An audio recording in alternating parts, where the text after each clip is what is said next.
আয় আল্লাহ, আপনি জাহান্নামের আগুন থেকে মাফ করে দিয়েছেন, জান্নাতের মালিক বানায় দিয়েছেন। আল্লাহ, আমাদের চাওয়ার আর কিছু নাই। আল্লাহ আবার ডাক দিয়ে বলবে, ইবাদি সালুনি উতিকুম, চাও, দিতে আমার বড় ভালো লাগে। বান্দারে আমার কাছে একটু চা। সেই দিন গোলামেরা বলবে, কি চাইবো মালিক, না চাইতেই তো সব দিয়েছেন। আদম আলাইহিস সালাম বলবে, সন্তানেরা শোনো, আসো আমরা সবাই মিলে আল্লাহকে বলি, আল্লাহ আদর করে জান্নাত দিয়েছেন, কোন দিনের জন্য জান্নাত থেকে বের করে দিয়েন না। সবাই মিলে আল্লাহরে বলবে, আল্লাহ জান্নাত থেকে আর বের করে দিয়েন না। আল্লাহ সাথে সাথে বলবে, উহিল্লু আলাইকুম রিদওয়ানি ফালা আসখাতু আলাইকুম বাদাহু আবাদা। যাও রে গোলাম, আমি আল্লাহ তোমাদের উপরে বড় খুশি হয়ে গেলাম, কোন দিনের জন্য আর তোমাদেরকে জান্নাত থেকে বের করে দিব না। আবার একটু মাওলায়ে আজিম ডাক দিবেন, হাল আনতুম রাদিন আন্নি, আমার উপরে কি তোরা খুশি? সব লোকেরা বলবে, আল্লাহ সবাই খুশি। আল্লাহ কবে, তাহলে কিছু একটা চাও, আমি তোমাদেরকে দিব। জান্নাতীরা বলবে, আল্লাহ সব দিছেন, আর কি চাও? সব দিছেন। আল্লাহ পাক তৎক্ষণাৎ বলবে, বান্দা চা, চাইলে আমার বড় ভালো লাগে, দিতে বড় ভালো লাগে, কিছু একটা চাও। জান্নাতীরা সেদিন বলবে, মালিক আজকে আপনার কাছে চাই।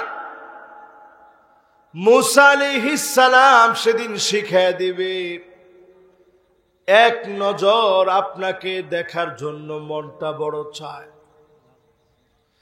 জীবনে কোনদিন মালিক আপনারে দেখি নাই, সিজদায় পড়ে কত কেঁদেছি, অসুস্থ হয়ে কত কেঁদেছি, মাজলুম হয়ে কত কেঁদেছি। মালিক এক নজর আপনারে দেখতে চায়। যেই না ফরিয়াদ করবে, আমার আল্লাহ পর্দাগুলা সরায় দিবে। ফায়ানজুরু ইলা ওয়াজহিহিম ওয়া ইয়ানজুরুনা ইলা ওয়াজহিহিম, এক নজরে আমার মালিক আল্লাহ গোলামদের দিকে তাকায় থাকবে, আর গোলামেরা এক নজরে মালিকের দিকে তাকায় থাকবে। আল্লাহ রাব্বুল আলামিন মাকড়সা নামে সূরা নাযিল করে দিলেন। আনকাবুত বললেন, আনকাবাতাতুন বলেন নাই, আনাকিব বলেন নাই। আনকাবুত এই জন্য বললেন, মাকড়সা কোনদিন একত্রিত হতে পারে না, মাকড়সা সব সময় বিচ্ছিন্ন থাকে, মাকড়সা সব সময় একলা একলা চলে, এমনকি নিজে নিজের স্বামীকে খেয়ে ফেলে। সেই ভয়ঙ্কর মাকড়সাকে নিয়ে আল্লাহ পাক সূরা নাযিল করে দিলেন, আর বোঝায় দিলেন মাকড়সার মতো কোনদিন হওয়া যাবে। জোরে কোন, আর জোরে। আনকাবাতাতুন বলেন নাই, অনেকগুলো মাকড়সা একসঙ্গে থাকে না, একটা মাকড়সা থাকে। ঘরের এক কোনায় দেখবেন, বাথরুমের এক কোনায় দেখবেন, ভেন্টিলেটরের এক কোনায় দেখবেন, একটা মাকড়সা একা একা চলে। আল্লাহ বুঝায় দিলেন, মাকড়সার মতো হবি না, আগামী দিনের বিজয় আনতে হলে মৌমাছির মতো ঐক্যবদ্ধ হওয়া লাগবে। ঠিক কিনা বলে? মাশাআল্লাহ। এই তো মোটামুটি মাহফিলে যা শ্রোতা আসছে কিছু কাজ হয়েছে। এই মাহফিল থেকে পরিষ্কার আমরা বলবো, মাকড়সা হওয়া যাবে না, মৌমাছি হওয়া লাগবে। আরেকটা বিষয় খেয়াল রাখা লাগবে, সুযোগ সন্ধানী মাছি হওয়া যাবে না। মিষ্টিতেও গিয়ে বসবেন, পায়খানাতে গিয়েও বসবেন, এমন মৌমাছি হওয়া লাগবে। শুধুমাত্র মৌচাকের ভিতরে মধু আহরণ করার জন্য বের হওয়া লাগবে, কোন বামপন্থীদের সঙ্গে মেলা যাবে না। আমি কি কথা আপনাদেরকে বুঝাইতে পারতেছি? আজকে খুব বেশি লম্বা আলোচনা করব না, যেহেতু বৃষ্টি ভেজা রাত। কর্তৃপক্ষ আমাকে বলছে, হুজুর খুব বেশি লম্বা আলোচনা আজকে করা দরকার নেই। আপনারা কি বলেন? আপনারা শুনবেন? একজন যুবক শুধু উঠে গেছে, মাহফিলের ভলান্টিয়ার আবার সে। মাশাআল্লাহ, এরা বসে গেলে ইনশাআল্লাহ আমি আলোচনাটা বেশি লম্বা না করলেও একেবারে শর্ট করে আপনাদের হক নষ্ট করব না। তাইলে বলেন, মাকড়সা হওয়া যাবে? মাছি হওয়া যাবে? কি হওয়া লাগবে? জোরে কোন, কি হওয়া লাগবে? আল্লাহ পাক সূরাতুন নাহল মৌমাছির নামে সূরা নাজিল করলেন। কোরআনুল কারীমের 16 নং সূরা এটি। বর্তমান বিজ্ঞান গবেষণা করে অবাক হয়ে গেছে, মৌমাছির শরীরের ভিতরে 16 জোড়া ক্রোমোজোম আল্লাহ দিয়েছেন। 16 জোড়া ক্রোমোজোম দিয়ে বানিয়েছেন। 16 নম্বর সূরা সূরাতুন নাহল আল্লাহ নাজিল করে দিলেন। আল্লাহ বুঝায় দিলেন, গোলাম মৌমাছির মতো হও, মাছির মতো হও না, মাকড়সার মতো হও না। আজকে যদি আমরা মৌমাছির মতো হই, শুধু বাংলাদেশে না, যেখানেই আমাদের চাকে আঘাত করবে, মৌমাছির মতো আমরা ক্ষিপ্ত হয়ে যাব। ঠিক কিনা বলেন? ফিলিস্তিনের দিকে তাকায় দেখেন, আহারে মুসলমান, পেটগুলা পিঠের সাথে লেগে গেছে ছোট ছোট বাচ্চাদের। মুসলমান মা বোনদের ঘরে খাবার নাই, মুসলমানদের ঘরে পানি নাই, খাবার নাই, কিচ্ছু নাই। কিন্তু ছোট একটা বাচ্চারে সেদিন প্রশ্ন করা হলো, তুমি তো ছোট্ট একটা মানুষ, মাথার উপর দিয়ে ইসরায়েলের বোমারু বিমানগুলো চলতেছে, তোমার কি ভয় লাগে না? ছোট্ট বাচ্চাটা জবাব দিয়ে বলে, এই জায়গায় তুমি বোমারু বিমান দেখতেছো মাথার উপরে, এরও লক্ষ কোটি বিলিয়ন ট্রিলিয়ন গুণ উপরে আমার আল্লাহ। আমি কেমন করে বোমারু বিমান দেখে ভয় করি? মুমিন ছোট্ট বাচ্চাও ভয় পায় না। আপনি আমি যদি ইমানদার হই, ইমানের পথে পরীক্ষা আসবে, এরপরেই যিনি বিজয় দান করবেন তিনি কি? আজকে 5টা আয়াত তেলাওয়াত করেছি সূরা আনকাবুতের। আয়াতে কারীমার শুরুতে আল্লাহ রাব্বুল আলামিন আলিফ লাম মিম বললেন। আচ্ছা ঠিক আছে, বাজান আর ডিস্টার্ব করা যাবে না। আলিফ লাম মিম বললেন, এটা চ্যালেঞ্জ ছুড়ে দিলেন। 29টা সূরা শুরুতে হরুফে মুকাত্তাআত দিয়ে আল্লাহ তাআলা চ্যালেঞ্জ করেছেন। এরকম একটি চ্যালেঞ্জ যুক্ত সূরা হচ্ছে সূরা আনকাবুত। শুরুতেই আল্লাহ তাআলা চ্যালেঞ্জ ছুড়ে দিয়ে আল্লাহ তাআলা বোঝায়া দিলেন, দুনিয়ার যত সাহিত্যিক, যত পণ্ডিত আছে, পারলে বলো এর অর্থ কি। সবাই সবশেষে বলেছে আল্লাহু ওয়া রাসূলুহু আলাম, এর অর্থ সবচেয়ে বেশি আল্লাহ এবং তার রাসূল ভালো জানেন। বলেন আল্লাহু আকবার। এরপরে আল্লাহ রাব্বুল আলামিন বলেছেন, তোমরা কি মনে করেছো শুধু এতটুকু বলবা লা ইলাহা ইল্লাল্লাহ, তোমাদেরকে কোনো পরীক্ষা নেওয়া হবে না? যুগে যুগে যারা কালেমার দাওয়াত দিয়েছে, যুগে যুগে পরীক্ষা দেওয়া লেগেছে।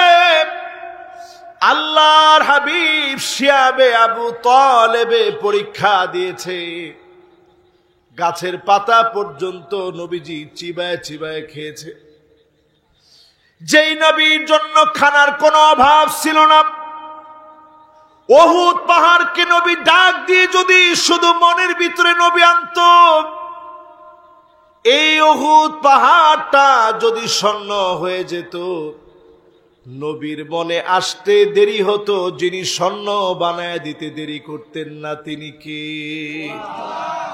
সেই নবী শিয়াবে আবি তালেব ওই গিরিপথের ভিতরে জেল খাটলেন। আল্লাহ রাব্বুল আলামিন যখন আয়াত নাযিল করলেন, আল্লাযী ওয়া ইয ইয়ামকুরু বিকাল্লাযীনা কাফারু লিয়ুসবিতুকা আও ইয়াকতুলুকা আও ইউখরিজুক وَإِذْ يَمْكُرُ بِكَ الَّذِينَ كَفَرُوا لِيُثْبِتُوكَ أَوْ يَقْتُلُوكَ أَوْ يُخْرِجُوكَ। ও নবী, আপনাকে তারা আটকে ফেলবে। শিয়াবে আবি তালেবের ভিতরে আটকে ফেলল নবীজিকে। ও নবী, তারা হত্যার ষড়যন্ত্র করবে। তারা হত্যার ষড়যন্ত্র করল দারুন নাদওয়াতে।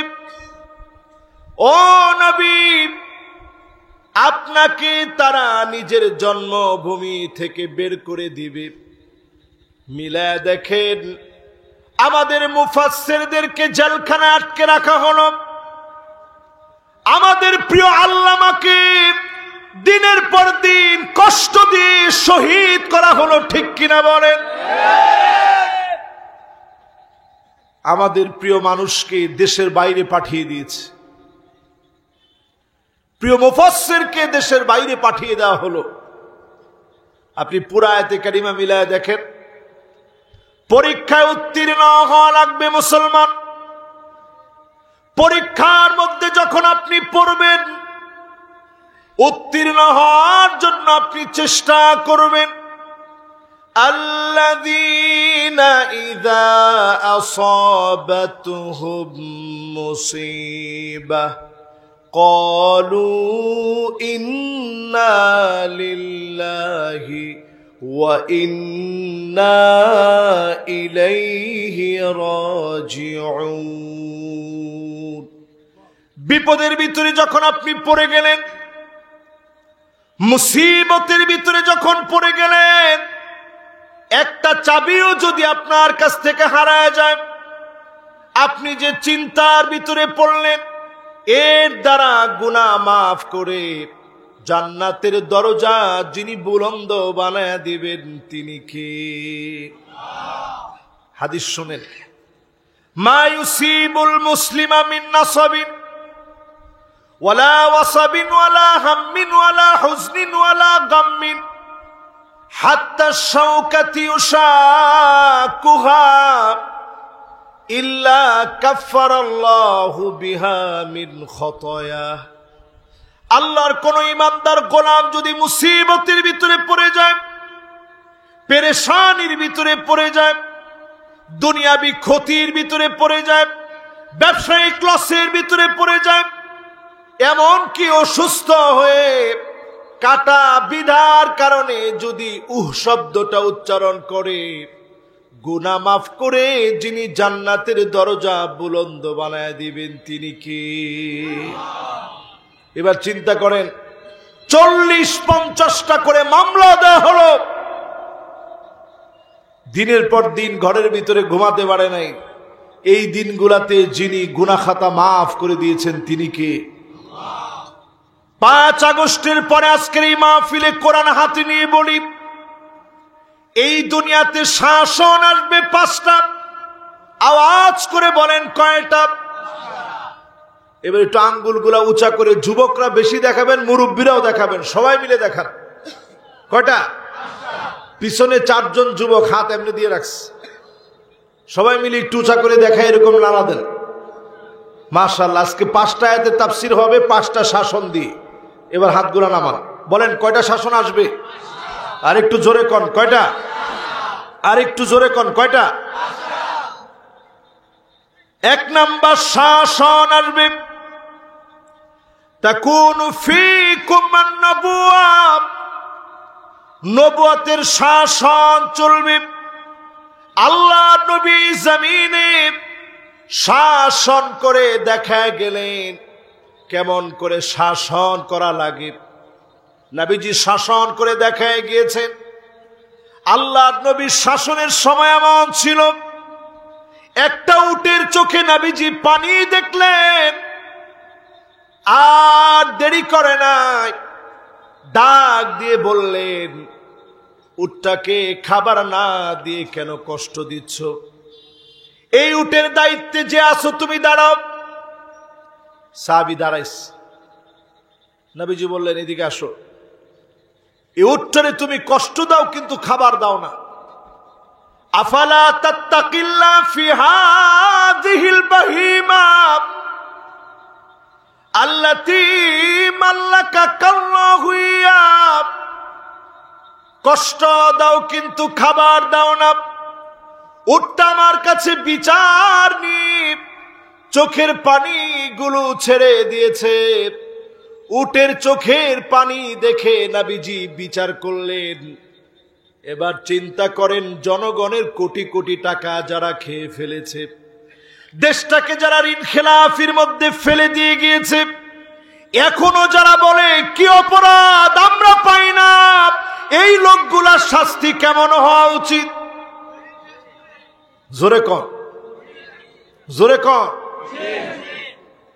আপনি যদি আল্লাহর কাছে স্বীকার করতেন, আল্লাহ আমি অনেক বড় অপরাধী, আল্লাহ মাফ করে দেন, এখনো তাকায় দেখবেন যারা অপরাধের ফিরিস্তি বিশাল বিশাল পৃষ্ঠায় রচিত করেছে, এরা এখনো অপরাধ খুঁজে পায় না। এটাই তাদের সবচেয়ে বড় অপরাধ, ঠিক কিনা বলে?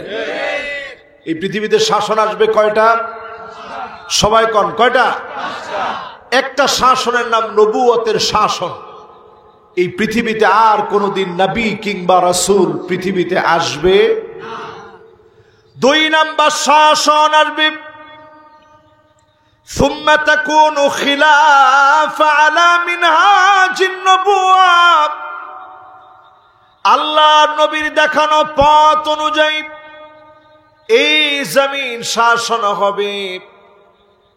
একদিন দুই দিন না, 32 বছর 6 মাস ধরে এই জমিন শাসন হয়েছে। অর্ধ পৃথিবী খলিফাতুল মুসলিমিন আমিরুল মুমিনিন ওমর রাদিয়াল্লাহু তাআলা আনহু শাসন করেছেন। সারা দুনিয়াকে তাক লাগায় দিয়েছে। 32 বছর 6 মাস ধরে তাকায় দেখেন, একটা টাকার দুর্নীতি কেউ বের করতে পারে নাই, ঠিক কিনা বলে?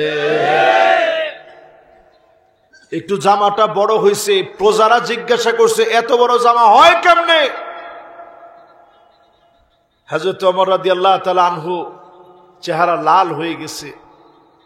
সন্তান বলতেছে, আব্বা আমি একটু জবাব দেই। সন্তান জবাব দিছে, আমার আব্বার পোশাকটা একটু লম্বা হয়েছে। আব্বা যেহেতু খলিফাতুল মুসলিমিন, আমি নিজের পোশাক না বানায়া আব্বাকে দিয়ে দিয়েছি, ওইটা দিয়ে আব্বা আব্বার কাপড় আর আমার কাপড় মিলায় পোশাক বানাইছে। জোরে করে আল্লাহু আকবার। খলিফাতুল মুসলিমিন আমিরুল মুমিনিন, 1 মাস চলতে কষ্ট হচ্ছে। অগ্রিম বেতন চেয়েছেন রাষ্ট্রীয় কোষাগার থেকে। আবু উবাইদা ইবনুল জাররাহ রাষ্ট্রীয় কোষাগারের দায়িত্বে যিনি ছিলেন, অর্থমন্ত্রী যিনি ছিলেন, উনি লিখে পাঠায় দিয়েছেন, আগামী 1 মাস আপনি বাঁচবেন, আগে আপনি গ্যারান্টি দেওয়া লাগবে। জনগণ আপনাকে 1 মাস ক্ষমতায় রাখবে, গ্যারান্টি দেওয়া লাগবে, তবে আমি 1 মাস অগ্রিম বেতন দিব। আর আল্লাহর কাছে হযরত ওমরের জন্য 2টা হাত তুলে কাঁদতেছিলেন। একজন খলিফাতুল মুসলিমিন হয়ে রাষ্ট্রীয় কোষাগার থেকে 1 মাসের অগ্রিম টাকা চায়। চলতে না পারার কষ্টের কারণে টাকা চেয়েছে। হযরত ওমরের কাছে চিঠি যখন গিয়েছে, তিনি চিঠি দেখা মাত্র চোখের পানি ছেড়ে দিয়েছে, আল্লাহর কাছে দোয়া করেছে, আল্লাহ এমন নিরাপদ অর্থমন্ত্রী যদি থাকে আমার রাষ্ট্রের কোনো চিন্তা হবে না। আর বাংলাদেশের দিকে তাকায় দেখেন, এক একজন খেতে খেতে রাগব বোয়াল হয়ে গেছে, ঠিক কিনা বলেন? এদেশের ভাগ্যের পরিবর্তন যদি আনতে হয়, স্লোগান হতে হবে একটা, 54 বছরে সব দেখা শেষ, সামনে হবে আল কোরআনের বাংলাদেশ। আমার সাথে কি আপনারা সবাই একমত? জোরে বলেন, সবাই একমত? তাহলে এই পৃথিবীতে শাসন আসবে কয়টা? কয়টা? 5টার ভিতরে প্রথম শাসনের নাম কি? নবুয়তের শাসন আর এই পৃথিবীতে আসবে না, আমার নবী শেষ নবী। 2 নাম্বার শাসনের নাম খিলাফা, খুলাফায়ে রাশিদিনদের শাসন। 3 নাম্বার শাসন আসবে সুম্মা মুলুকান আদান, এই পৃথিবীতে শাসন আসবে যেই শাসনকে বলা হয়েছে রাজার ছেলে রাজা হব, একের পর এক বংশ পরম্পরা রাজার ছেলে রাজা হবে। এমন শাসন এই পৃথিবীতে ছিল, 1000 বছর ধরে শাসন করেছে, রাজতন্ত্র ছিল। এরপরে আল্লাহর হাবিব বলেন সুম্মা তাকুনু মুলকান জাবারিয়া, এরপরে আসবে স্বৈরা শাসন, আলেমদের উপরে জুলুম হবে, নির্যাতন হবে, মিথ্যা মামলা হামলা দেওয়া হবে, ঠিক কিনা বলেন? এটা 4 নাম্বার শাসন। এই জমিনে শাসন আসবে কয়টা? 1 নাম্বারটার নাম কি? জোরে কর। 2 নাম্বারটার নাম কি? 3 নাম্বারটার নাম কি? রাজতন্ত্র। কি তন্ত্র? 4 নাম্বারটার নাম কি? স্বৈরাচার। আমার মনে হয় 5 তারিখের আগে হাদিসটা বললেও ঝামেলা হইতো, ঠিক কিনা বলেন? এবার একটু হাদিসটা মিলায় দেখেন, স্বৈরাচারের পতন শুধু বাংলাদেশে শুরু হয় নাই, স্বৈরাচারের পতন সারা দুনিয়ার ভিতরে শুরু হয়ে গেছে। একটা একটা করে স্বৈরাচারের পতন হবে, আগামী দিন হবে কালেমার বিজয়, বিপ্লবের দিন। সকল জায়গাতে বিজয় শুরু হয়েছে, সবচেয়ে আগে শুরু হয়েছে বাংলাদেশ। ঠিকটা এখন বলেন না কেন? তার মানে বাংলাদেশে জুলুম কম হয়েছে না বেশি হয়েছে? এই বেশি জুলুম হওয়ার কারণে বাংলাদেশকে আল্লাহ ভালোবাসেন। আমি এই কয়েকদিন আগেও কয়েকটা দেশ ঘুরে আসি। আল্লাহকে যদি কসম করে বলি, আল্লাহ আপনার দিকে যদি কসম করে বলি, এই দেশটারে যে আল্লাহ ভালোবাসে এর অনেক অনেক অনেক কারণ আছে, ঠিক কিনা বলেন? এই যে আজকে বৃষ্টির ভিতরে মাহফিল হচ্ছে, পৃথিবীর ওয়ার্ল্ডের কোন জায়গায় আপনি এরকম লোক পাবেন যে বৃষ্টির ভিতরে বসে বসে মাহফিল শুনতেছে? কনসার্ট শোনার জন্য, শরীরটাকে একটু উত্তপ্ত করার জন্য সারা ওয়ার্ল্ডের ভিতরে মিছিল চলে। পৃথিবীর ভিতরে গেমিং এর জন্য সারা ওয়ার্ল্ডের ভিতরে মানুষ মাতোয়ারা হয়ে যায়। বিভিন্ন রেসের জন্য মানুষ মাতোয়ারা হয়ে থাকে। কিন্তু বাংলাদেশ এমন একটা দেশ যেখানে প্রত্যেকটা রজনীতে আল্লাহর কোরআনের কথা শোনার জন্য পঙ্গপালের মতো মানুষ ছুটে আসে। এই দেশটারে আপনি যা মনে করেন, বদ্বীপের মতো ছোট্ট একটা দেশ, চতুর্দিকে অমুসলিম আর অমুসলিম, মাঝখানে ছোট্ট একটা দেশ বাংলাদেশ। আমার কাছে মনে হয় আগামীর পৃথিবীর নেতৃত্বে মুসলমানদের শক্তিশালী ভূমিকায় যে দেশটি অগ্রগামী ভূমিকা পালন করবে, ওই দেশের নাম বাংলাদেশ। ঠিকঠাক একটু জোরে বলা লাগবে এখন। আমি একটা সূর্য দেখতে পাচ্ছি বাংলাদেশের ভাগ্যা আকাশে, যে সূর্যটা মাঝে মাঝে মেঘে ঢাকা পড়ে যাচ্ছে। যদি শক্তভাবে শক্ত হাতে আল্লাহর কাছে চেয়ে যদি তাওয়াক্কুল নিয়ে ইয়াকিন নিয়ে আগাতে পারেন, আগামীর সূর্য হবে কালেমার সূর্য। কেউ আটকা দিতে পারবে না, পারবে না, পারবে না। এই মাহফিলে যারা বসছেন, হিম্মত নিয়ে যদি বসে থাকেন, আপনাদের কাছে প্রশ্ন করি, শাসন কয়টা?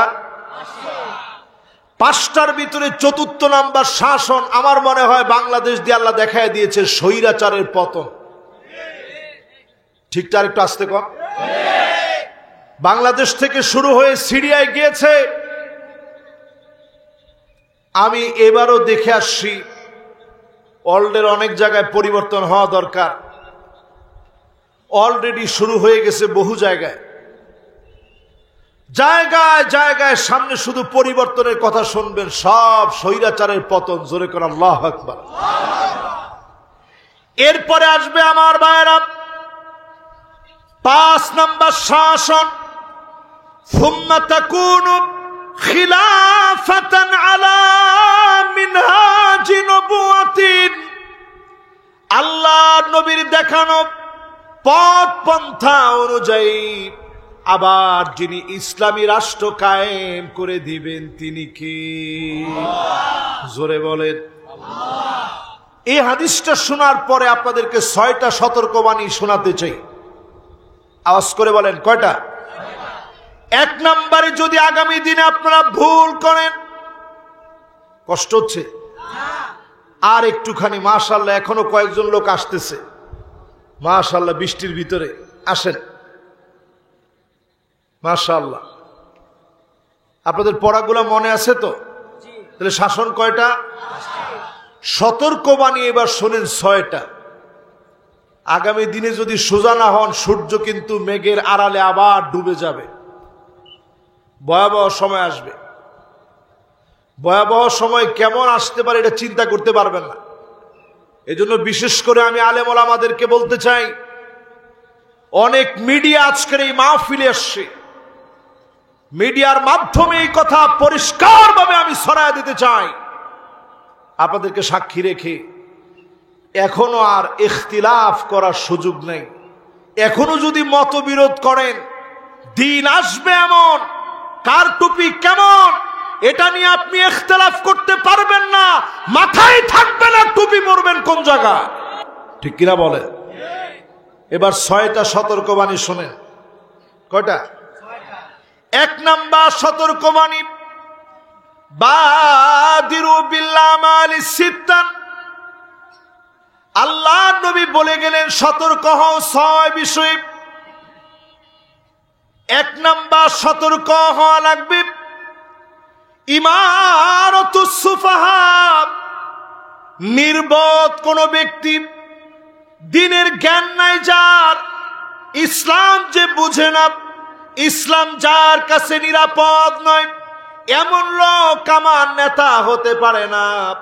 আমার নেতা তিনি হবে যিনি কোরআন হাদিস সম্পর্কে জানেন এবং মানেন। ঠিক কিনা বলে? কথাটা বলার পরে একটু কষ্ট লাগছে মনে হয় আপনাদের। কষ্ট লাগলে আজকে থেকে মুসলিম যেহেতু আপনি পড়া শুরু করেন, আপনি নিজে পড়া শুরু করেন, বোঝা শুরু করেন। হাদিসে নবীজি বলেছেন ইমারাতুস সুফাহা, নির্বোধ যেন তোমার নেতা না হয়। আমি আমার নেতাকে, নির্বোধ কোন ব্যক্তিকে নেতা বানাতে চাই না। ঠিক কিনা বলে? এখন এই যে 3 জন উঠতেছে, মনে মনে কষ্ট লেগে গেছে। বসেন বাবারা, মাশাআল্লাহ, এরা তো ইয়ং জেনারেশন। এই তো বসে গেছে, লিল্লাহে তাকবীর। দেখি এবার কে বসে। মাশাআল্লাহ, একজন বসছে লাল গেঞ্জি, 3টাই বসছে, লিল্লাহে তাকবীর। দেখছেন? না না, আজকে রাগ করার কোনো সুযোগ নাই তো। আমি একটা কথাও আমার মন গড়া বলবো না। দেখছেন কি সুন্দর একটা জান্নাতি বাতাস। এই মাহফিলে বসে এবার একটু হিসাব মিলান। 1 নম্বরে আল্লাহর হাবিব নিষেধ করছে নির্বোধ যেন তোমার নেতা না হয়। তাহলে নির্বোধরে নেতা বানানো যাবে? যদি আমার নেতা নির্বোধ হয় ওই নেতা পরিবর্তন হওয়া লাগবে, নচেত আমার নেতা নির্বোধ নেতা হতে পারে না। ঠিক কিনা বলে?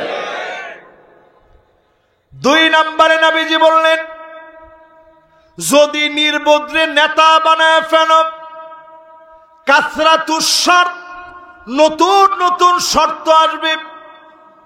তারা যেমন করে রাজাকার বলতো, নতুন করে রাজাকার বলে স্লোগান দেওয়া হবে। ঠিক কিনা বলে? এখনো দেয় কিনা?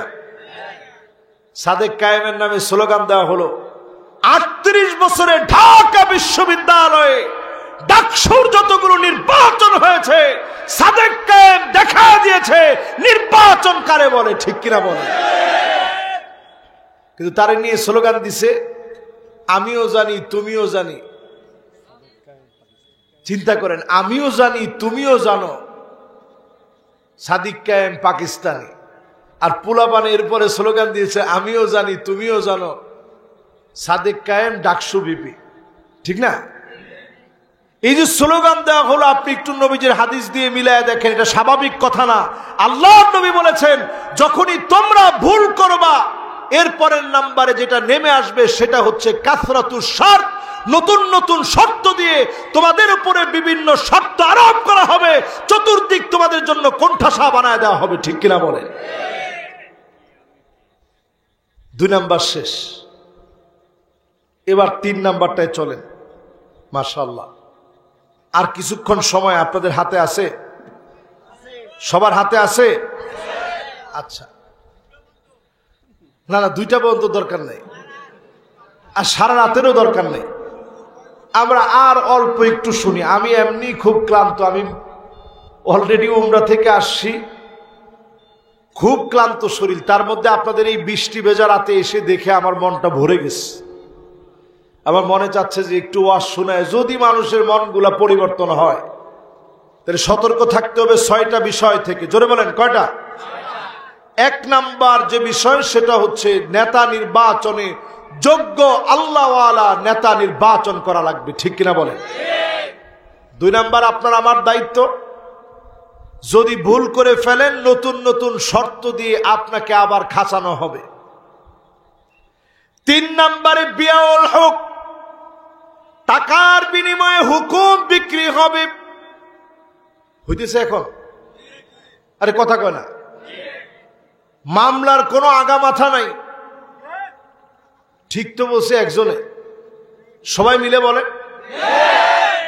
তার মানে বোঝা যায় বিয়াউল হুকমে এখনো টাকার বিনিময়ে হুকুম বিক্রি হয়।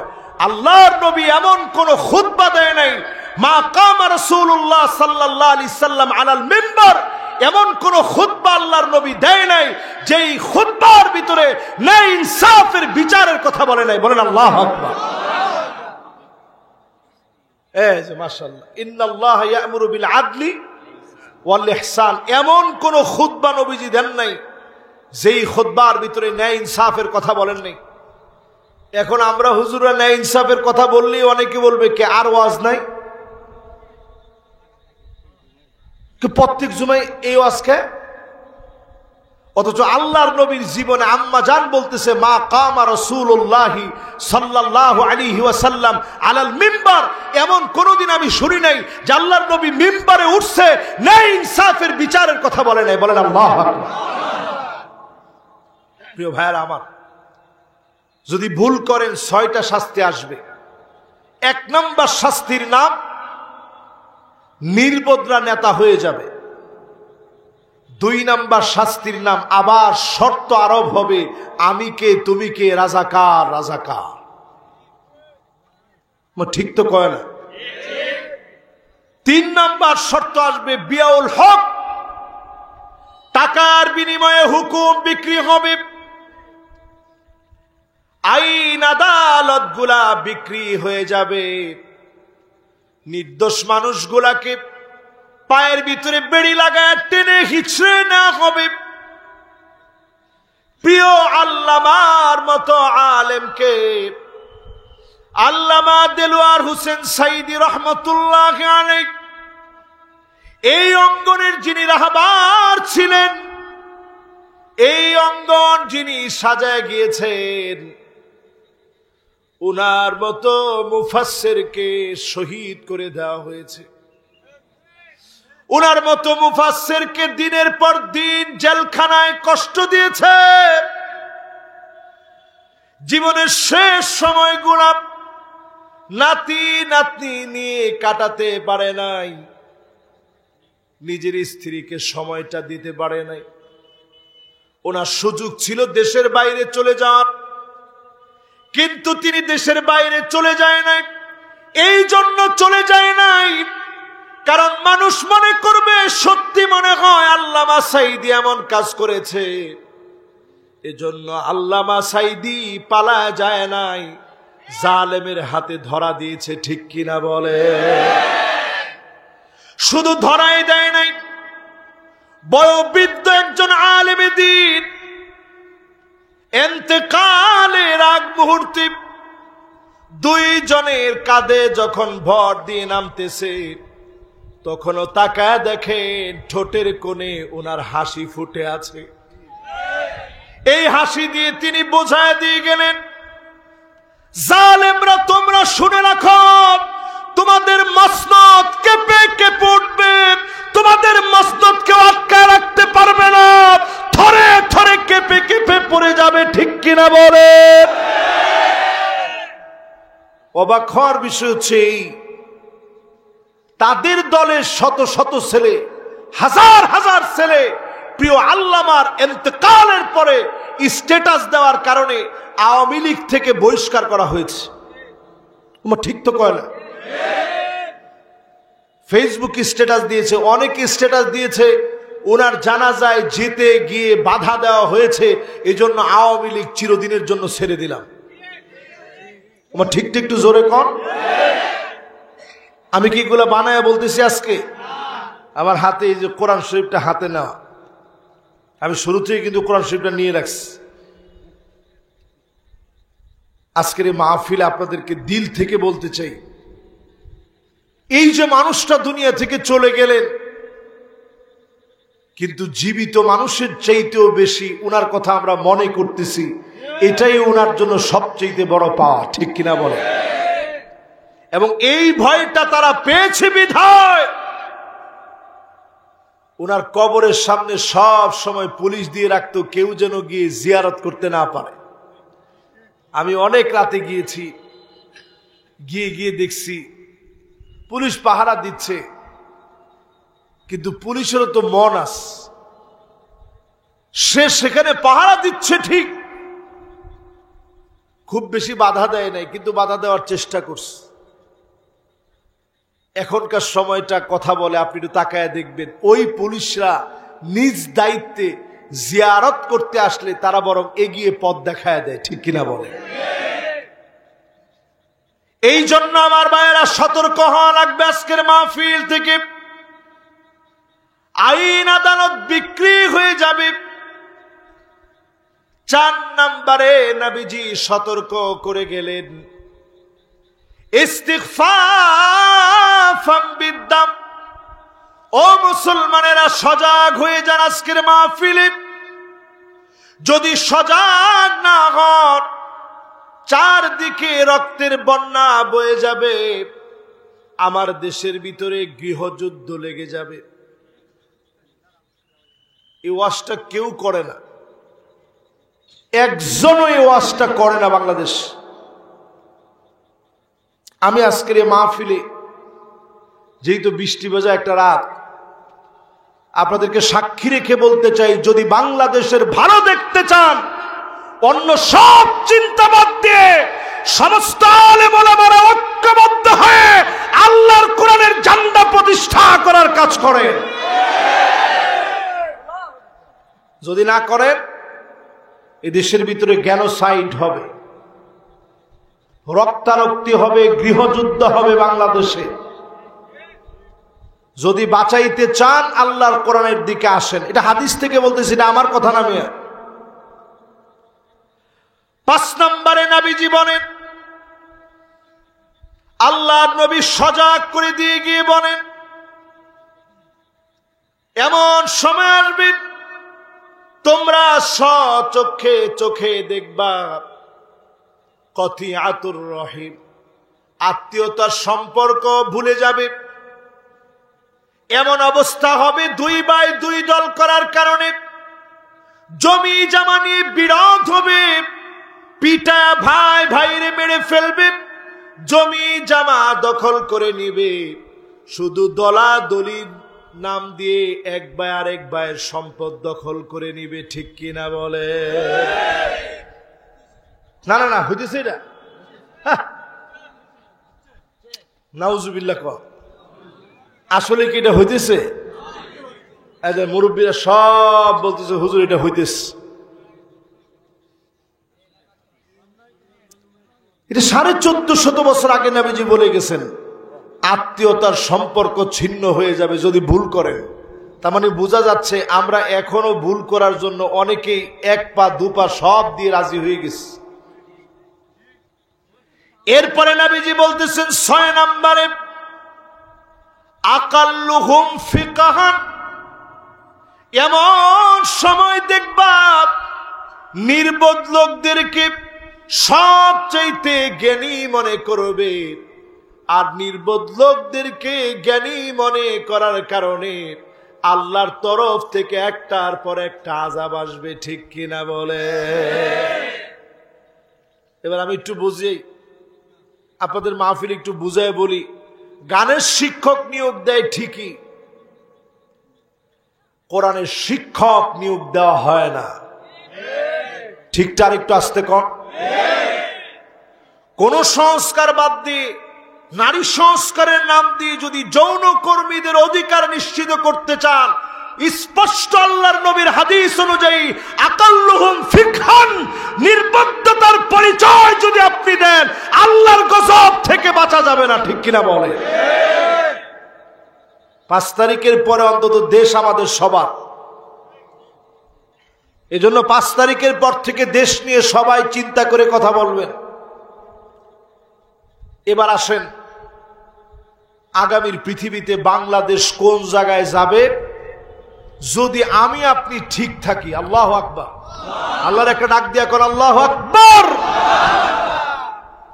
আপনি আমি যদি ঠিক থাকি বাংলাদেশ কোন জায়গায় যাবে সেটা আজকে শোনায় আপনাদেরকে বিদায় দিব ইনশাআল্লাহ। বলেন, এই ধরেন আর মাত্র আধা ঘন্টা সময় আপনারা কি আমাকে দিতে পারবেন?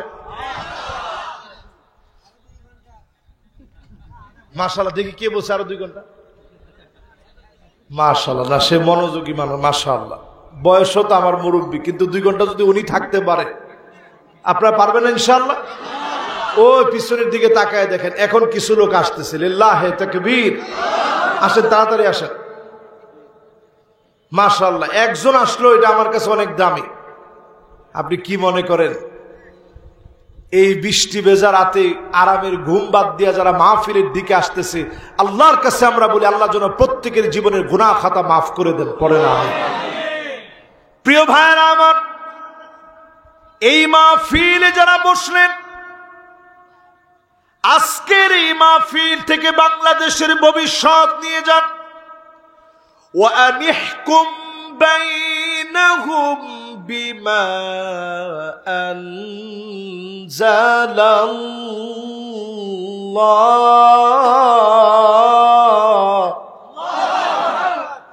নবী বিচার করা লাগবে কোরআন দিয়ে। আজ করে বলেন কি দিয়ে? আরো জোরে। তাহলে কোরআন দিয়ে বিচার করা এটা কি শুধু নবীর উপরে দায়িত্ব না আমাদের উপরে দায়িত্ব? দায়িত্বটা মুস্তাহাব, নফল না ফরজ? আমরা যদি জিজ্ঞাসা করি বাংলাদেশের এখানে যারা মাহফিলের আয়োজন, যারা মাহফিলের আয়োজক, যারা মাহফিলের কমিটি, যারা মাহফিলে দান করছেন, যারা মাহফিলে আসছেন, যদি জিজ্ঞাসা করি নামাজ কেমন লাগে, না না আসতে কোন কেমন লাগে? যে পড়ে না তারে জিজ্ঞাসা করেন নামাজ কেমন লাগে, না না সেও বলবে হুজুর নামাজ তো ভালোই লাগে, পড়িচ্ছি না আর কি। ঠিক না? ঠিক নয়? এখনো পড়ি নাই হুজুর, নামাজ ভালো লাগে। কেউ বলে না যে হুজুর নামাজ খারাপ লাগে, কিন্তু এই মাহফিলে বসা অনেক লোককে জিজ্ঞাসা করে দেখেন, আল্লাহর কোরআন দিয়ে রাষ্ট্র চলুক, বিচার চলুক, কেমন লাগে? না, এখান থেকে উঠার আগেই বলবে এটা হবার নয়, এটা হবার নয়।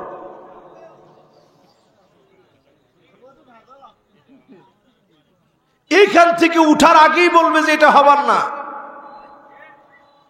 অথচ চিন্তা করেন, এই কোরআন দিয়ে রাষ্ট্র চলুক, কথাটা কার? এই অর্ডার কার? 2 নম্বরে বাংলাদেশের ভাগ্য পরিবর্তনে ওয়ালা তাত্তাবি আহওয়াহুম, মন গড়া বিচার চলবে না। আমার দেশের বিচারালয়ে, আইন আদালতে এখনো মন গড়া বিচার চলে। যদি মন গড়া বিচার বাদ দিতে হয়, আল্লাহর কোরআনের বিচার চালু করা লাগবে, ঠিক কিনা বলেন? মাশাআল্লাহ, এটা কোরআন দিয়ে আপনাদেরকে বাংলাদেশের ভাগ্য বুঝাই দিচ্ছি। 2 নাম্বার কথা আমার, কোরআনুল কারীমের সূরা আল মাইদা এর 49 এবং 50 নং আয়াতে কারিমা আপনারা খুলবেন। খুলে আপনারা টান দিয়ে দেখবেন আল্লাহ রাব্বুল আলামিন বলছেন পরিষ্কার ভাবে বিচার করা লাগবে কি দিয়ে? জোরে কোন, কি দিয়ে? কোরআন দিয়ে বিচার করা লাগবে। এরপরে আল্লাহ বলছেন খবরদার মন গড়া বিচার চলবে না। আমার দেশে মন গড়া বিচার করেছিল বিচারপতি মানিক্কা। আহারে, আল্লাহ তারে কি সুন্দর কলা পাতার মধ্যে শোয়াই দিস। তার গলা ধরে, গলার ভিতরে গামছা লাগায়া গার্ডের লোক টানতেছে আর কইতেছে তুই মানিক্কা না? একটা বিচারপতিরে বলতেছে তুই মানিক্কা না? সে বলতেছে হ্যাঁ আমি মানিক্কা।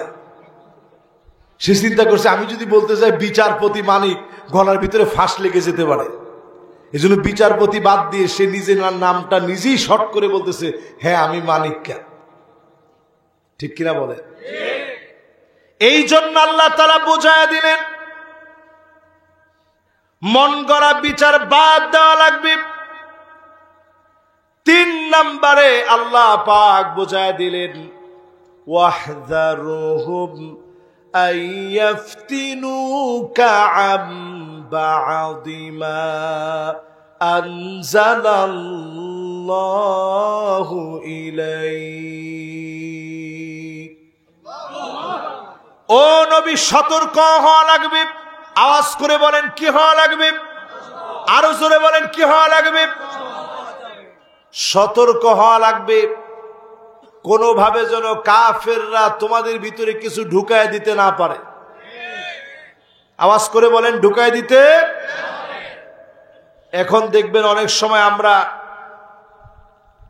হিন্দু ভাইদের এখানে যাব ঠিক আছে, তাদের সঙ্গে মিশবো ঠিক আছে, হিন্দু ভাইদেরকে আমরা তাদের পূজা পার্বণে নিরাপত্তা দেওয়ার দায়িত্ব পালন করব ঠিক আছে, কিন্তু কোনোভাবেই আমরা হিন্দু ভাইদেরকে এইটা বুঝাতে যাব না যে আমরা যেমন আপনারা তেমন, আমরা ইবাদত যেমন আপনাদের ইবাদত তেমন।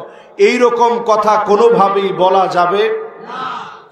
যদি বলা হয়ে যায় আল্লাহর কাছে মাফ চেয়ে নিতে হবে। পরিষ্কার কথা। খেয়াল রাখতে হবে আল্লাহর নবী পৃথিবীতে আসছেন মূর্তির পূজাকে এস্টাবলিশ করার জন্য নয়। আল্লাহর নবী পৃথিবীতে আসছেন সমস্ত মূর্তিগুলো ভেঙে টুকরা টুকরা করে দেওয়ার জন্য। শুধুমাত্র মূর্তি না, বুইস্তু লিউকাসসিরাল মাযামির, একতারা, দুতারা, সেতারা, হারমোনিয়াম, পিয়ানো, যত রকমের সাংস্কৃতিক আগ্রাসন আজ সারা দুনিয়া জুড়ে চলছে, আল্লাহর নবী বলছে আমি এই পৃথিবীতে আসছি এগুলো ভেঙে চুরমার করে দেওয়ার জন্য। আল্লাহু আকবার। আপনি আমি কই আছি করো, সংসদেই গান হয়। এখন আর তিনি নাই, কাজী সংসদে গান হওয়ার আর কোনো সম্ভাবনা। নবীজি পরিষ্কার বলে গেছেন, এমন একটা সময় তোমার চোখ দিয়ে তুমি দেখবা, হাত্তা ইয়াবুদাল লাত ওয়াল উজ্জা, মুসলমানের ছেলে হয়ে মূর্তির সামনে গিয়ে মাথা নত করবে। লাত, মানাত, উজ্জা, হবাল, বিভিন্ন নামে বেনামে মূর্তি হবে, ওই মূর্তির সামনে গিয়া মুসলমানের ছেলেরা মাথা নত করবে। আল্লাহ যেন এমন ভিক্ষুক আমাদেরকে না বানায়, ঠিক কিনা বল? গজে সরে মা দুর্গা আশা রাখবে না। আল্লাহ আমাদেরকে এমনি সবল বানিয়েছে। হ্যাঁ, তারা এটা ধারণা করতে পারে, এই ধারণাকে আমরা অবশ্যই সম্মান জানাবো, কিন্তু এই বলে আমি এটা বলবো না যে গজেশ্বরে মা দুর্গা আসলে কিছু একটা হবে। নাউজুবিল্লাহ বলবেন না? এবার আসেন প্রিয় ভাইরা, এটা কোরআন কারীমের সূরা মায়েদার 49 আর 50 নম্বর আয়াত পড়লে আপনার কাছে পরিষ্কার হয়ে যাবে। এরপরে আল্লাহ রাব্বুল আলামিন বলেন, হ্যাঁ কোনটা জানি, কোনটা বুঝতে কষ্ট হয়েছে? ঠিক আছে তো আপনাদের? না না না, কোনো অসুবিধা নাই। আমার কাছে শ্রোতারা অনেক দামি, কোনো সমস্যা নাই। কারো কোনো প্রশ্ন থাকলে নির্দ্বিধায় তিনি দাঁড়ায় করতে পারবেন, কোনো অসুবিধা নেই। কোনো প্রশ্ন আছে? প্রশ্ন নাই তো? তাইলে পরের জায়গাটায় চলেন আমরা যাই। আল্লাহ রাব্বুল আলামিন বলেন, ফাইন তাওয়াল্লাউ ফাআলাম আন্নামা ইউরিদুল্লাহু আইয়ুসিবাহুম বিবা'দি যুনুবিহিম। এরপরেও যদি তোমরা ঘাড় ঘোরায় নাও, আওয়াজ করে বলেন কি ঘোরায় নাও? বগুড়ার ভাষায় ঘাড় ঘুরায় নিলে তারে কি কয়? তেরা বলে না?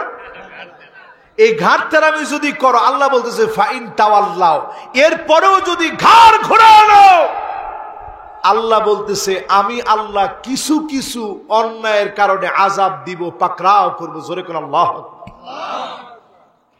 এজন্য 5 তারিখের পরে সুদিন দেখার পরে ঘাড় তেরামি করতে যায় না, মানুষের উপর অন্যায় করতে যায় না, জুলুম নির্যাতন করতে যায় না।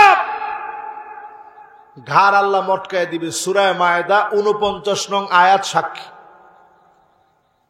এরপরে আল্লাহ রাব্বুল আলামিন বলেন,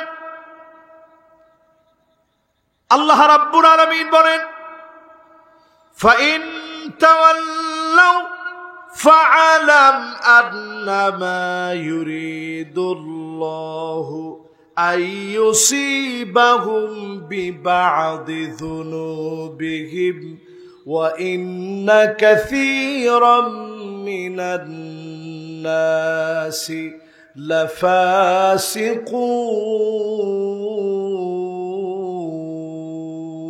আল্লাহু আকবার। নিশ্চয় অধিকাংশ লোকেরা হবে ফাসিক। প্রকাশ্যে যারা ইসলামের দুশমনী করবে, ডাইরেক্ট যারা দুশমনী করবে, প্রকাশ্যে যারা নামাজ ছেড়ে দিবে, আল্লাহর বিধান ছেড়ে দিবে, প্রকাশ্যে যারা চাঁদাবাজি করবে, প্রকাশ্যে যারা ডাকাতি করবে, প্রকাশ্যে যারা ছিনতাই করবে, আল্লাহর কোরআন বলছে লাফাসিকুন, অধিকাংশ লোকেরা হবে এমন ফাসিক। ঠিক না কিনা বলেন? এবার একটু মিলায় দেখেন তো। আল্লাহ বলতেছে অধিকাংশ লোকেরা হবে ফাসিক, তারা প্রকাশ্যে কোরআনের বিরুদ্ধাচারণ করবে। বাংলাদেশে এখনো বিরুদ্ধাচারণ আছে না নাই? জোরে কোন? তাহলে এদেরকে আল্লাহ তাআলা কি বলে ডাক দিছে? ফাসিক বলে ডাক দিছে। এরপর আল্লাহ রাব্বুল আলামিন বলেন, আফা হুকমাল জাহিলিয়াতি ইয়াবগুন।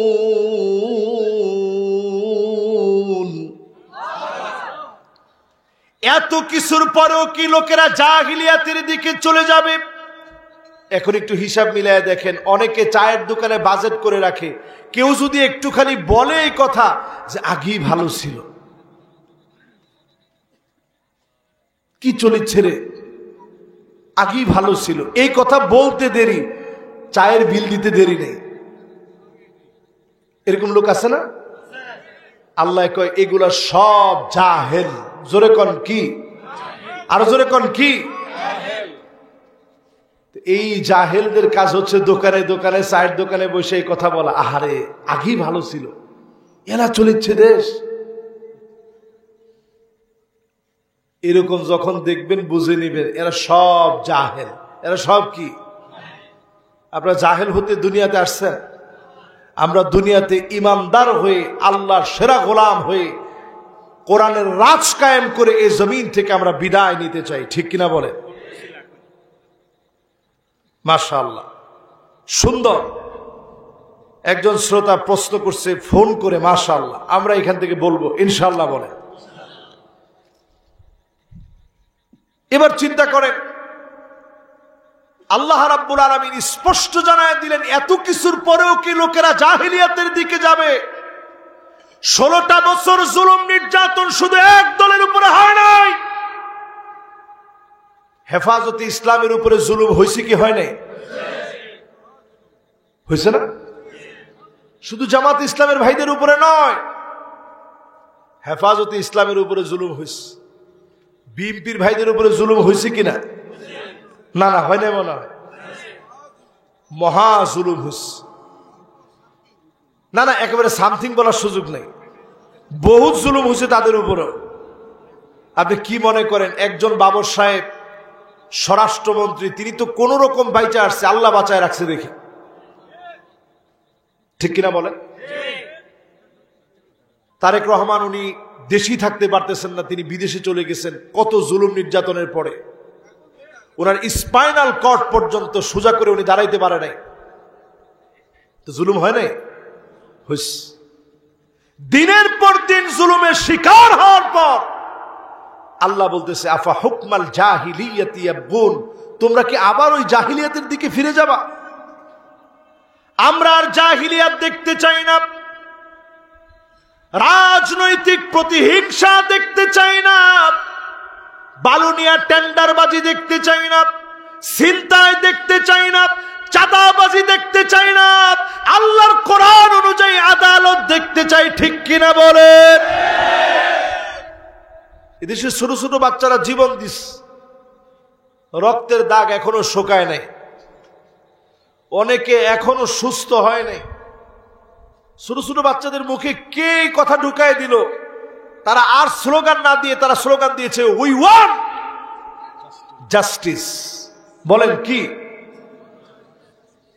কয়জনে কইছে উই ওয়ান্ট, বাকিরা কইছে জাস্টিস। মানে কি? আমরা ন্যায় বিচার চাই। এই কথাটা ছোট ছোট বাচ্চাদের মুখের কথা না, এই কথাটা আল্লাহর কোরআনের কথা, তাদের জবান দিয়ে আল্লাহ বের করেছে। ইন্নাল্লাহ, যেই হুকুমে আমার নবী দেশ চালিয়েছেন, রাতের অন্ধকারে খবর নেওয়ার জন্য বের হয়েছে, ইন্তেকালের আগ মুহূর্তে পর্যন্ত নবীজি পেরেশান ছিলেন। ইন্তেকালের আগে পর্যন্ত নবীজি সাহাবীদেরকে বলেছেন, ও সাহাবীরা রে, মান কানাত মিন কিবালি মাজলামা, কারো উপরে যদি জুলুম করে থাকি, অন্যায় করে থাকি, আমি নবীর কাছ থেকে প্রতিশোধ নিয়ে নাও। ফালিয়াক্তাস মিন্নি ক্বাবলাল কিসাস ইয়াউমাল কিয়ামাহ, আল্লাহর সামনে দাঁড়ায় জবাব দেওয়ার আগে নবীর কাছ থেকে প্রতিশোধ নিয়ে নাও। সাহাবীরা কান্নায় ভেঙে পড়েছেন, ওগো নবী, খায়রুন নবী নুরসিলা, আল্লাহ আপনারে সবচেয়ে দামি নবী বানিয়েছেন, আপনি না খেয়ে আমাদেরকে খাইয়েছেন। নবী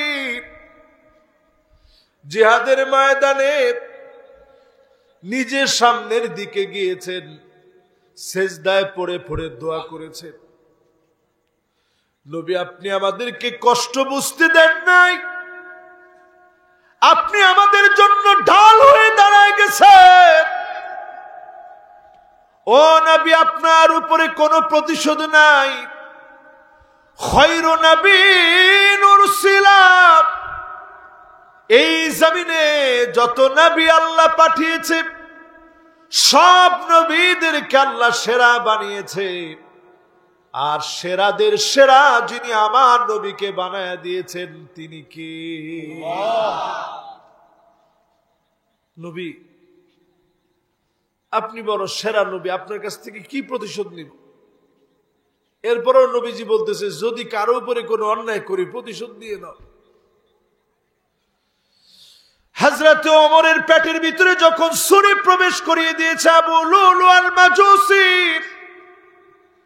ফজরের নামাজের সময়ে খাবারগুলা বের হয়ে যাচ্ছে হযরত ওমরের, নারী বুড়িগুলো কেটে গিয়েছে, খাবার রাখতে পারতেছে না। ওই মুহূর্তে তিনি ডাক দিয়ে বলে, ও লোকেরা,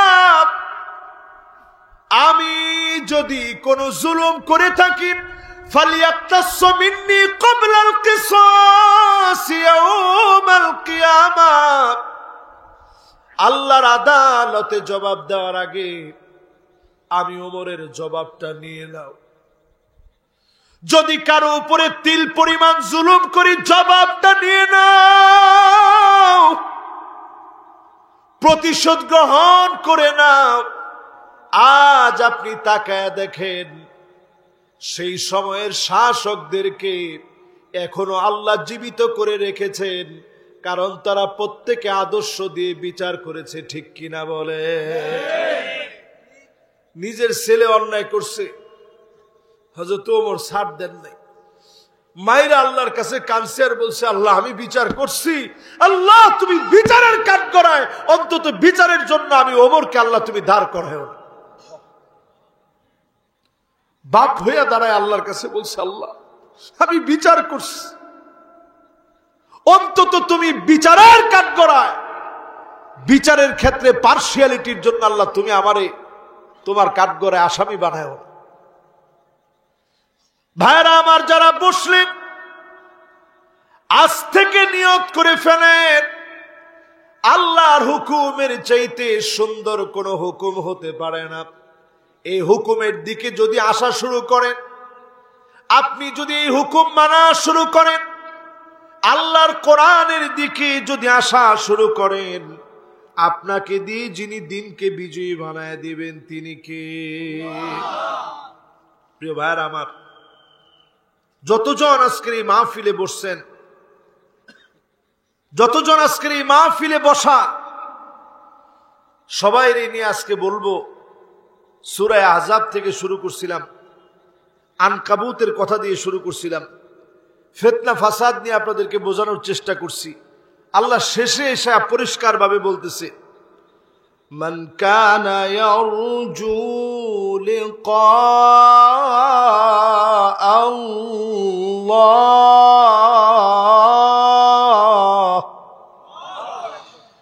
ফাইন্না আজালাল্লাহি লাআত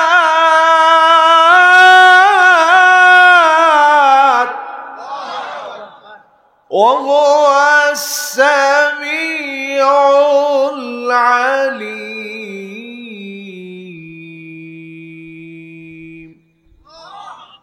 যে আল্লাহরে দেখতে চায়, ফাইন্না আজালাল্লাহি লাআত, ওই মুহূর্তটা আপনার জন্য আসবেই আসবে। জোরে কোন আল্লাহু আকবার। আল্লাহরে যে দেখতে চায়, আল্লাহ সাক্ষাৎ যে চায়, ওই সময়টা আপনার জন্য আসবে।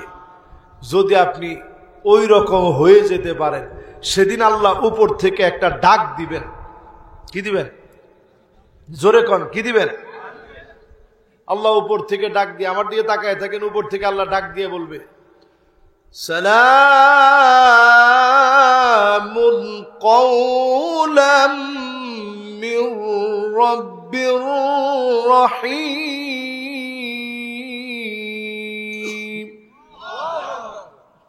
পুরা জান্নাতবাসী কেউ ফল খাইতে থাকবে, ফলের মধ্যে এই আয়াতটা ভাইসা উঠবে।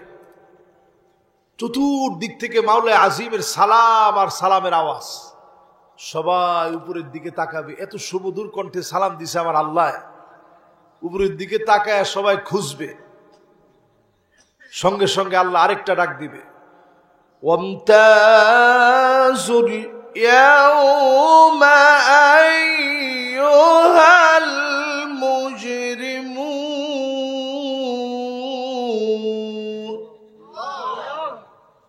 আজ সব মুজরিমরা পৃথক হয়ে যাও, তোদের সাথে কোনো খাতির নেই। অপরাধীরা সব আলাদা হয়ে যা। দুনিয়ার জীবনে মার্কেট করছো তো একসঙ্গে, দলাদলি করছো তো একসঙ্গে, বেচাকিনি করছো তো একসঙ্গে, সব একসঙ্গে। আজকে আর একসঙ্গে নাই, সব চলে যায়। আজকে সব খাতির হবে আমার বন্ধুদের সঙ্গে। জোরে করে আল্লাহ। এবার আল্লাহ পাক বলবে, ইবাদি হাল আনতুম রাদিন আন্নি, গোলাম রে তোরা কি আমার উপরে খুশি? জান্নাতীরা কান্না শুরু করবে, আয় আল্লাহ আপনার উপরে বড় খুশি। আল্লাহ বলবে, ইবাদি সালুনি উতিকুম, আমার কাছে চাও, আমি আল্লাহ তোমাদেরকে দিতে চাই। বান্দা বলবে, আল্লাহ সব তো না চাইতে দিয়েছেন। قد غفرت ذنوبنا وسترت عيوبنا وأدخلتنا الجنة وآتتنا من النار।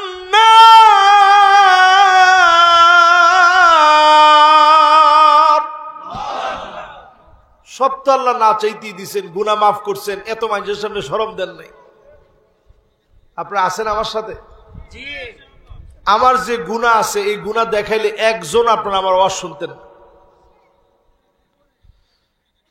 আমার যে গুনাহ আছে যদি দেখানো হইতো, আপনারা আমার আওয়াজ শোনার জন্য বসতেন। আল্লাহ যদি নিয়ম করে দিতেন, তোর চোখ দিয়া তুই খারাপ জিনিস দেখলে তোর চোখটা অন্ধ হয়ে যাবে, আল্লাহ কা কসম, অসংখ্য মানুষের চোখগুলা অন্ধ হয়ে যেত। আল্লাহ যদি বলতো, এই কয়টা মিউজিক শুনলে তোর কানটা বধির হয়ে যাবে, অসংখ্য মানুষ আমরা কানে শুনতাম না। আল্লাহ যদি বলতেন, এই কয়টা মিথ্যা বললে তোর জবানটা বন্ধ হবে, তুই বোবা হবি, অধিকাংশ লোক আমরা বোবা হয়ে যেতাম। আল্লাহ যদি বলতেন, এই কয়টা হাত দিয়ে জুলুম করলে তোর হাতটা অবশ হয়ে যাবে, অনেক মানুষের হাত এভাবে লাগা থাকতো। তোমার ঠিক তো কয় না? কিন্তু আল্লাহ সব গোপন করে রাখছে। ওই দিন জান্নাতীরা বলবে, আল্লাহ সব তো গোপন করছিলেন, কত গুনাহ করছি, গোপন করছেন। আয় আল্লাহ আপনি জাহান্নামের আগুন থেকে মাফ করে দিয়েছেন, জান্নাতের মালিক বানায় দিয়েছেন। আল্লাহ আমাদের চাওয়ার আর কিছু নাই। আল্লাহ আবার ডাক দিয়ে বলবে, ইবাদি সালুনি উতিকুম, চাও, দিতে আমার বড় ভালো লাগে। বান্দারে আমার কাছে একটু চা। সেই দিন গোলামেরা বলবে, কি চাইবো মালিক, না চাইতেই তো সব দিয়েছেন। আদম আলাইহিস সালাম বলবে, সন্তানেরা শোনো, আসো আমরা সবাই মিলে আল্লাহকে বলি, আল্লাহ আদর করে জান্নাত দিয়েছেন, কোন দিনের জন্য জান্নাত থেকে বের করে দিয়েন না। সবাই মিলে আল্লাহরে বলবে, আল্লাহ জান্নাত থেকে আর বের করে দিয়েন না। আল্লাহ সাথে সাথে বলবে, উহিল্লু আলাইকুম রিদওয়ানি ফালা আসখাতু আলাইকুম বাদাহু আবাদা। যাও রে গোলাম, আমি আল্লাহ তোমাদের উপরে বড় খুশি হয়ে গেলাম, কোন দিনের জন্য আর তোমাদেরকে জান্নাত থেকে বের করে দিব। আবার একটু মাওলায়ে আজিম ডাক দিবেন, হাল আনতুম রাদিন আন্নি, আমার উপরে কি তোরা খুশি? সব লোকেরা বলবে, আল্লাহ সবাই খুশি। আল্লাহ কবে, তাহলে কিছু একটা চাও, আমি তোমাদেরকে দিব। জান্নাতীরা বলবে, আল্লাহ সব দিছেন, আর কি চাও? সব দিছেন। আল্লাহ পাক তৎক্ষণাৎ বলবে, বান্দা চা চাইলে আমার বড় ভালো লাগে, দিতে বড় ভালো লাগে, কিছু একটা চাও। জান্নাতীরা সেদিন বলবে, মালিক আজকে আপনার কাছে চাই। মূসা আলাইহিস সালাম সেদিন শিখায় দিবে, এক নজর আপনাকে দেখার জন্য মনটা বড় চায়। জীবনে কোনদিন মালিক আপনারে দেখি নাই, সিজদায় পড়ে কত কেঁদেছি, অসুস্থ হয়ে কত কেঁদেছি, মাজলুম হয়ে কত কেঁদেছি। মালিক এক নজর আপনারে দেখতে চায়। যেই না ফরিয়াদ করবে, আমার আল্লাহ পর্দাগুলা সরায় দিবে। ফায়ানজুরু ইলা ওয়াজহিহিম ওয়ায়ানজুরুনা ইলা ওয়াজহিহিম। এক নজরে আমার মালিক আল্লাহ গোলামদের দিকে তাকায় থাকবে, আর গোলামের এক নজরে মালিকের দিকে তাকায় থাকবে। যুগের পর যুগ চলে যাবে, আল্লাহ পাক সেদিন ডাক দিয়ে বলবে, ওয়ালাদাইনা মাজিদ।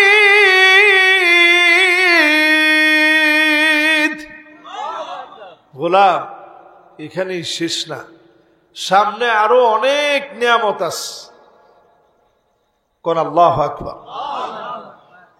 আল্লাহ পাক সূরা আনকাবুতের ৫ নম্বর আয়াতে আল্লাহ সেই দেখার কথা বললেন। ঈমানদার হন, চক্ষু বন্ধ হবে, আল্লাহরে দেখবেন। জোরে কোন আল্লাহু আকবার।